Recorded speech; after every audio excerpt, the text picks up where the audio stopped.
In one reel, she's pretending to administer anesthesia while acting like she's overseeing the entire procedure, something an intern is neither trained or authorized to do.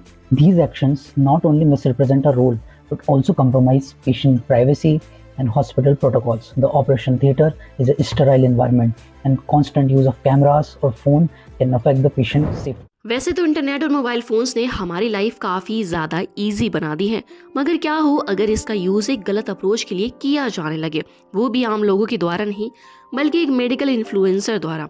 अगर बात करें medical influencer की, तो ये नाम सुनते ही आपके mind में क्लिक होगा कि अगर कोई मेडिकल इन्फ्लुएंसर है तो आप उससे एक्सपेक्ट कर सकते हैं कि वो सोशल मीडिया के थ्रू आपको हेल्दी लाइफस्टाइल टिप्स देगा, आपको एक हेल्दी डाइट प्लान देगा और बॉडी रिलेटेड और भी प्रॉब्लम्स के सोल्यूशन लेकर आपके सामने आएगा।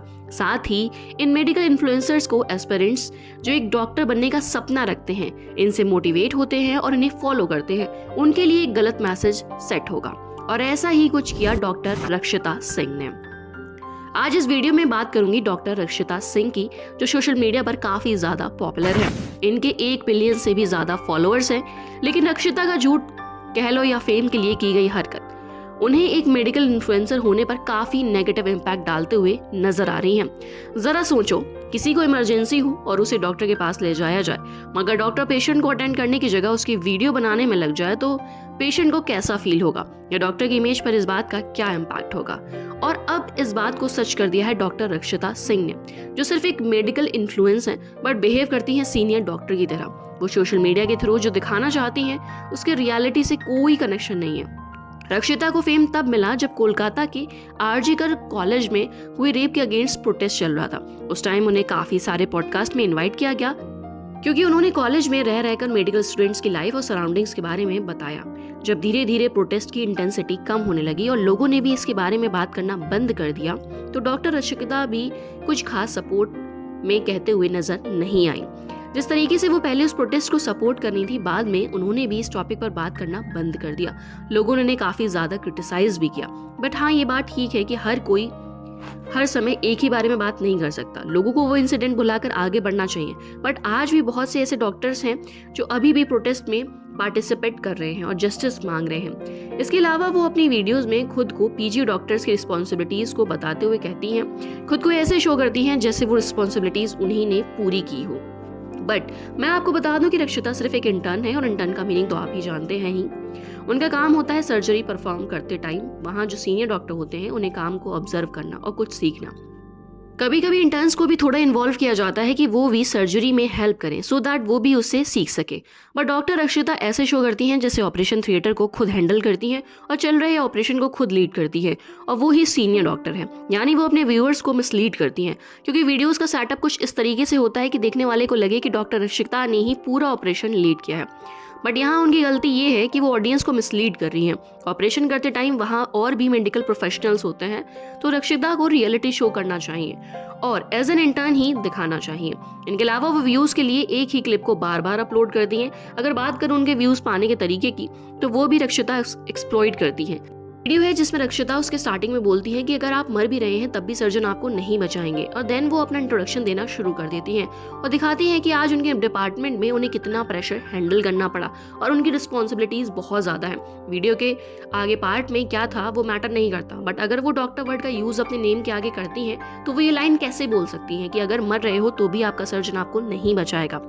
आप कुछ सोच समझ सकते हैं कि ये कितना मिसलीडिंग है और सिर्फ व्यूज़ बढ़ाने का एक गलत तरीका है। एक डॉक्टर हो, आपकी बात ऑडियंस जरूर सुनेगी और वीडियो भी देखेगी, बट इस तरह से स्टार्ट करके वो और यूट्यूबर्स की तरह ही बिहेव कर रही हैं। खुद सोचो, अगर कोई प्रेग्नेंट वुमन इस वीडियो को देखे तो इस पर इस बात का क्या इम्पैक्ट पड़ेगा। और वीडियो के लास्ट में उन्होंने बोला अगर आपको हार्ट अटैक आएगा फिर भी डॉक्टर आपको नहीं बचाएगा, और फिर पूरी वीडियो में एनेस्थीसिया का इंपॉर्टेंस बताया है। जानकारी देना कोई गलत बात नहीं है, बट उन्हें समझाना चाहिए कि ऐसी स्टार्टिंग और एंडिंग लोगों के माइंड पर क्या इंप्रेशन डाल सकती है। आप तो इनकी प्रॉब्लम को सॉल्व करना तो दूर, उनको और परेशानी में डाल रही हो।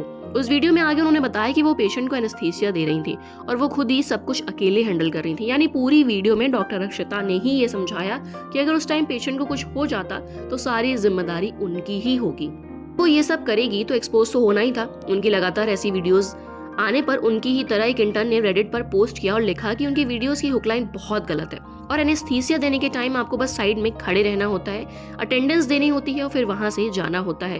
और उनके सेक्शन को काफी अनएथिकल और डिसरिस्पेक्टफुल बताया। उन्होंने एक ही कॉस्ट्यूम को पहनकर वीडियो शूट कर ली और उन्हें ही बार बार पोस्ट करते हुए दिखती है। इसीलिए उन्होंने फ्यूचर एस्पिरेंट्स को अवेयर किया और बताया कि मेडिकल लाइफ इस सब से बहुत अलग होती है। उस वीडियो में उन्होंने जो समझाना चाहा वो शायद एक मेडिकल स्टूडेंट समझ सकता है, लेकिन जो नॉन मेडिकल ऑडियंस को उसको तो ये बहुत ही मिसलीडिंग लगेगा। रक्षिता के व्यूअर्स सिर्फ मेडिकल वाले ही नहीं है, हम जैसे नॉन मेडिकल व्यूअर्स भी हैं। इसका मतलब वो सबके साथ धोखा कर रही हैं। इतना ही नहीं, डॉक्टर रक्षिता ने कई बार अपने पेशेंट्स की प्राइवेसी को ब्रीच किया है। वो न्यूबॉर्न बेबीज गोद में लिए नजर आती हैं। इसके अलावा कई बार तो उनके वीडियो बैकग्राउंड में अनकॉन्शियस पेशेंट्स को भी दिखाया जाता है। कभी वो पेशेंट्स को इंजेक्शन देते हुए भी रिकॉर्ड करती हैं। ऑपरेशन थिएटर जैसी सेंसिटिव जगह पर भी वो वीडियो बनाने से पीछे नहीं हटती। आप ही सोचो, डॉक्टर सर्जरी परफॉर्म कर रहे हैं और आप उसको रिकॉर्ड कर रहे हैं, बल्कि आपका काम है सिर्फ ऑब्जर्व करना। इससे तो साफ समझ आता है कि वो अपना काम भी ठीक से नहीं कर पाती। और इतना ही नहीं, वो रिकॉर्ड करके उसको अपलोड भी करती हैं। पर मुझे ये समझ नहीं आया कि उन्हें ये अलाउड कैसे है, क्योंकि ऑपरेशन के टाइम ये चीज़ें पेशेंट के लिए काफ़ी हार्मफुल रह सकती हैं, क्योंकि उसमें जो रेडिएशंस निकलती हैं वो पेशेंट के लिए कहीं से भी अच्छी नहीं है। पता नहीं उनके लिए कोई कैसे उन्हें अलाउ कर रहा है और रोकता भी नहीं है। आपको बता दूं, रक्षिता अनअकैडमी में टीचर हैं जो अपना कोर्स सेल करने के नाम पर भी बच्चों को मिसलीड करती हैं। उनके वीडियो का कैप्शन होता है पास नीट इन जस्ट 3 months। आप खुद ही सोचो, कोई एस्पिरेंट 2 साल से लगातार पढ़ रहा है और उसका नीट नहीं क्रैक हो पाता, तो क्या सिर्फ 3 महीने में ही करना पॉसिबल है? बिल्कुल भी नहीं। नीट जैसे इतने टफ और कॉम्पिटिटिव एग्जाम के लिए आप बोल रहे हो जस्ट 3 months, और खुद भी वो इतनी एक्स्ट्रा ऑर्डिनरी नहीं है, क्योंकि मेडिकल स्टूडेंट्स ने बताया कि उनका भी नीट फर्स्ट अटेम्प्ट में क्रैक नहीं हुआ था।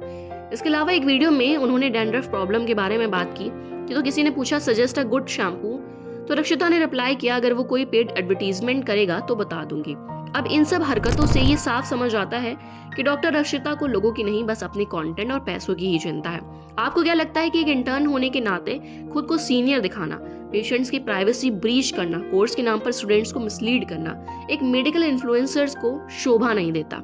आपकी इस मैटर पर क्या राय है? बॉलीबाब के साथ कमेंट सेक्शन में जरूर शेयर करें। इसके अलावा एक मेडिकल इन्फ्लुएंसर से आप क्या एक्सपेक्ट करते हो, इस पर भी अपना पर्सपेक्टिव दें।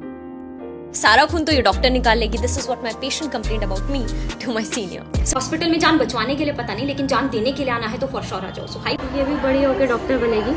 इसकी माँ के दिमाग में आइडिया डालो, हम तो डूबे सनम, इसे भी ले डूबे। Her parents left her in the hospital and पिछले 2 साल से वो इधर ही रहती है।